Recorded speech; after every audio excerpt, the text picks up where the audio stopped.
Bonsoir à tous, bienvenue pour ce nouveau live The Chosen saison 2. Ce soir, petite capsule ambassadeur comme à notre habitude, et je suis avec un ambassadeur qui nous vient tout droit du sud de la France. Manu, bienvenue et bonsoir. Salut Jonathan, bonsoir à tous, je m'appelle Manu et je suis enfant de Dieu depuis quelques décennies, le temps passe, et bénévole auprès de The Chosen, où je m'occupe en particulier de la modération des réseaux sociaux avec Anne-Lise, mon épouse. On essaie d'aider les groupes qui ont besoin d'un coup de main au niveau de la communication pour leur soirée de diffusion, pour la confection de flyers, d'affiches, etc. Ouais, donc tu es à la fois un bénévole de The Chosen et en même temps un ambassadeur.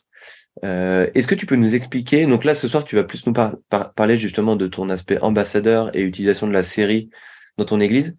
Est-ce que tu peux nous raconter un peu ce que vous avez mis en place dans le Gard avec ton église et The Chosen? Oui, c'est vrai qu'avec la situation sanitaire, la commission évangélisation de notre Église était un petit peu en stand-by depuis quelque temps.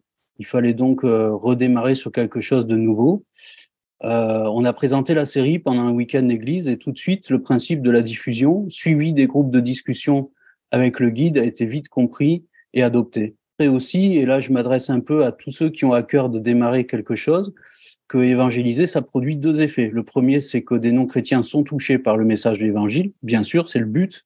Mais aussi, le deuxième effet, c'est l'impact que ça crée au niveau de l'édification sur ceux qui se mettent en marche. Même s'il faut comprendre et parfois rappeler que l'on ne sert pas pour être sauvé, on sert parce que l'on est sauvé par reconnaissance pour le seul et unique digne d'être adoré, Jésus-Christ. C'est d'autant plus vrai quand on sait ce que vous avez fait vous pour la communication. Euh, Donc justement, vous avez organisé des soirées de diffusion et pour en parler dans votre ville, vous étiez un groupe de, je sais pas combien vous étiez, mais vous étiez déguisé en homme sandwich.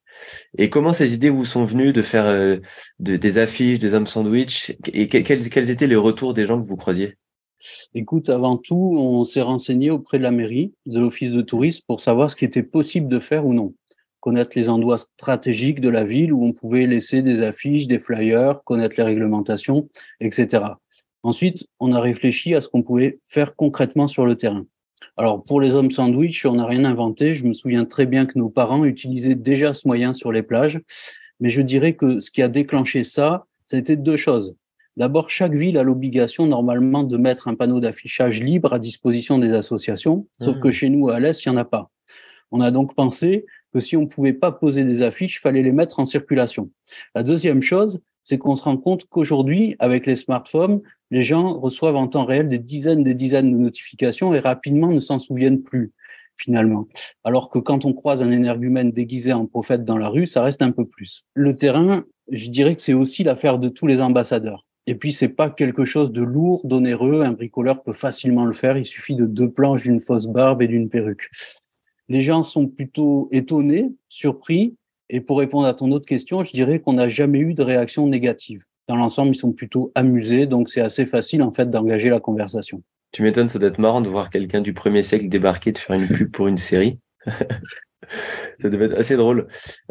Merci pour ton zèle, pour tout ce que vous faites. Merci pour votre engagement aussi avec Anne-Lise en tant que bénévole. Est-ce que tu aurais un petit mot de la fin à transmettre à tous ceux qui nous regardent ce soir? Il y a actuellement à la louche 100 ou 120 groupes de diffusion en état de marche. Mon premier rêve, c'est qu'on arrive rapidement à 300 ou 400 groupes. Le deuxième, c'est que, disons, un mois avant la sortie d'une nouvelle saison, on puisse organiser tous ensemble en France une soirée de diffusion le même jour, avec une campagne d'affichage et de distribution de flyers, avec barbe, homme sandwich et tout, la semaine qui précède cette diffusion commune.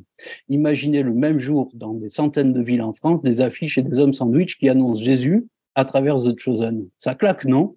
Ouais. J'aimerais dire, et je finirai là-dessus, à tous les frileux, et j'en fais trop souvent partie, rappelons-nous que notre passage sur Terre est infiniment petit par rapport à l'éternité que Dieu nous promet. Alors allons-y. Merci. Et écoute, le défi est relevé.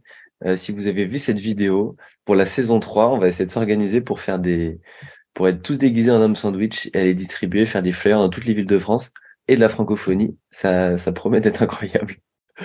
Merci Manu pour tes encouragements, merci pour ce Avec que vous plaisir. faites. Et on prie pour les prochaines soirées qui arrivent à Alès.